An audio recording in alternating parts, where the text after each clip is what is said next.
Oh, how he's going? I had a message sent to me earlier.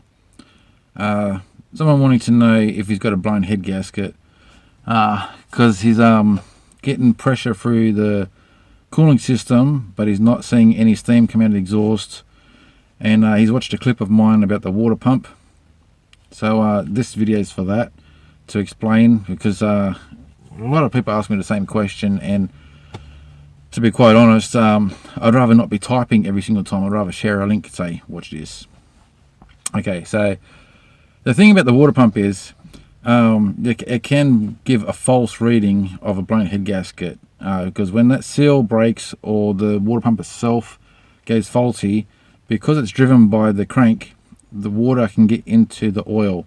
And if there's enough pressure in the sump, which highly unlikely most time, but if there is enough pressure in the sump, it could also put oil into the coolant. So you get a reading, then you'll be like, oh, okay, I'm getting water in my oil, I'm getting oil in my water, I must have a blown head gasket. And I bought a van exactly like that. I was told it had a blown head gasket. I went out there with all the gear to do a head gasket and found out that not only was the motor half pulled apart, ready to do a head gasket, but it wasn't a head gasket at all, it was a water pump. So I ended up putting the whole motor back together and changing that water pump, and that's my all-wheel drive that's still going today. No problems with overheating or anything. That's the thing about the water pump. If you're getting pressure into the system where you're seeing bubbles, that's not from the sump. So you'll be getting oil from the sump. You wouldn't be seeing bubbles in the cooling system. So if you are seeing bubbles in the cooling system, there's also a couple of reasons why that could be happening, and not necessarily a blown head gasket. You could have foam in the system, and I've done a clip about foam being in an engine, and that's because somebody's come along and put the wrong coolant in with a coolant that's already existing in the car, and it's foamed up, and then it's causing like an air pocket in the engine itself, and that foam is just not breaking down, so that problem never goes away. And even if it did break down, because it's two different coolants, it'll just regenerate foam in the engine anyway. Also, if you're seeing bubbles coming out of the cooling system, that could also be because you've got an air pocket. That doesn't necessarily mean that you've got two different coolants in there. That could mean that you might have been facing downhill or on a flat surface when you did the coolant change, and the air in the back of the engine wasn't able to push forward. And so as the engine heats up, that pocket expands because of steam, and then pushes air out. And then when it cools down again, it cools down, but that pocket doesn't disappear. So next time you start the car, that pocket expands again because of steam, and you start seeing bubbles coming out again. So the correct way to do that is you should have the car up on ramps, or being up on like leaning up a hill or something like that, so the air from the back of the engine can shift to the front of the engine and come out. And a good way to know that you've got all the air out of the system is if your heaters are working really nice, you're pretty much right to go. That's how I've been able to tell with my own van. When I'm doing a coolant change, if I don't feel any heat coming out of my heaters, I know that I've still got a problem in the system. That's when I rev the engine up to 2,500, 3,500 revs. Just keep forcing that coolant to like pump through the motor, through the water pump. So once you start feeling the heaters working, that's when you know, okay, sweet, I'm going good now.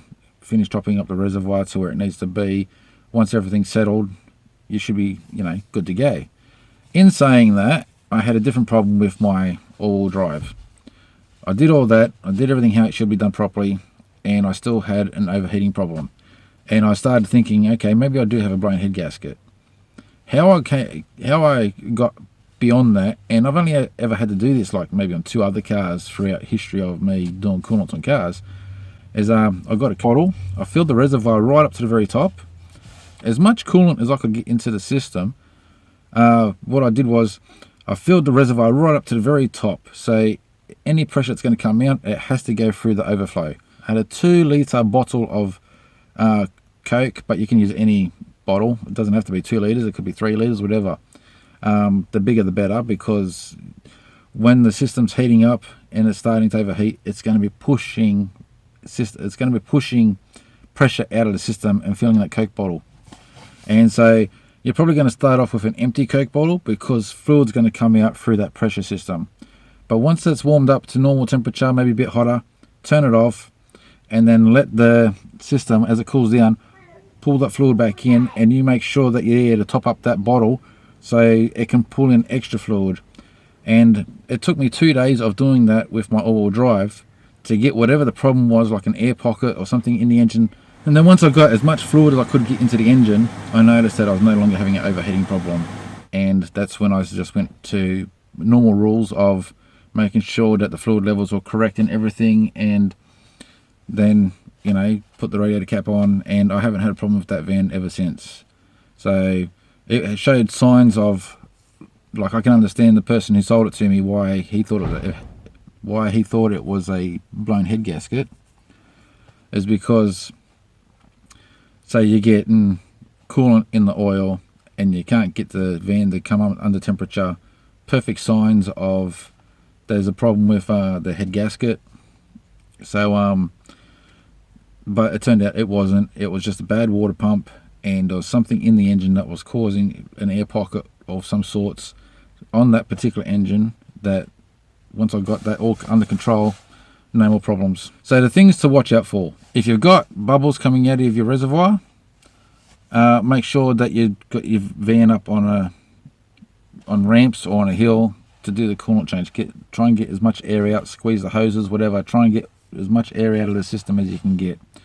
If you're still seeing bubbles, maybe you've got 2 different coolants, and if that's the case, then you're better off taking the thermostat out. Have it set up in a way that you can have one hose directed away from the vehicle, and the other hose you're just pumping in water into it, and so you flush the system right out.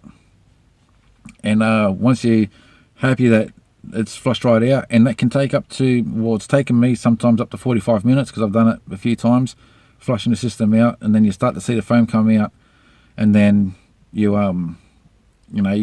once that foam's coming out, you start to see it all running nice and clear, and no more bubbles coming out, and then you're like, okay, sweet, now I can, drain that water out and put coolant back in. So you got that reason, and then obviously the third reason is you got a blown head gasket, and it's from the pistons. It's putting pressure into the system, and it's putting air into the cooling system.